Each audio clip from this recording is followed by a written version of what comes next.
পাট শুকাতে দিতে দেরি হওয়ায় বন্যা খাতুনকে অসহনীয় শারীরিক নির্যাতন করে স্বামী দীপু বিশ্বাস। আসে দেখে যে পাট নাড়তে দিনে এই অবস্থায় মারা শুরু করেছে।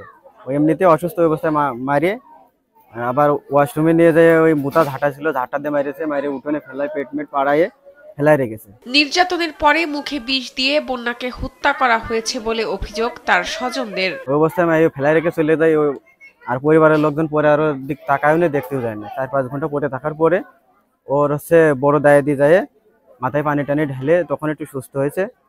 তারপরে যে কোনোভাবে আবার অসুস্থ হয়ে গেছে অতিরিক্ত, যখন লাস্ট স্টেজে চলে গেছে, যখন দেখতেছে মরে যাচ্ছে, তখন ওই অবস্থায় বিষ পান করাইছে, যাতে এটা একটা অপমৃত্যু বলে চালাই দেওয়া যায়, তখন বিষ পান করাইছে। নির্যাতনের সময় প্রতিবেশীরা এগিয়ে আসলে তাদেরও দীপু হুমকি দেয় বলে জানান প্রতিবেশীরা।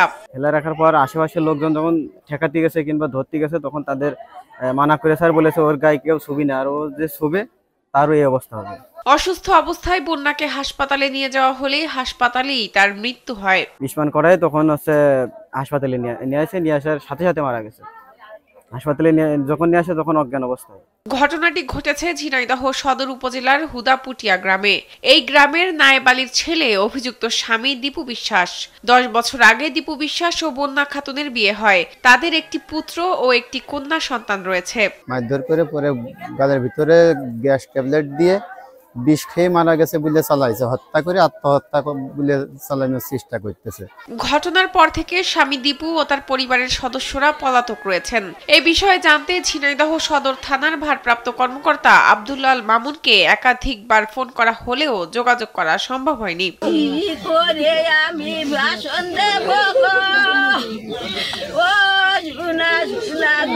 বিয়ের পর থেকেই বন্যাকে তার স্বামীর পরিবারের সদস্যরা নির্যাতন করত বলেও অভিযোগ বন্যার ভাইয়ের। অনেক নরম ছিল, মানুষের সাথে ভদ্র শান্তভাবে কথা বলতো, আচার ব্যবহার ভালো ছিল।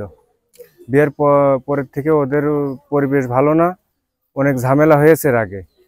এই ঘটনার সাথে যারা জড়িত তাদের আমরা ফাঁসি চাই। বন্যার স্বজনরা দীপু বিশ্বাস ও তার পরিবারের সদস্যদের সুষ্ঠু বিচার দাবি করেছেন।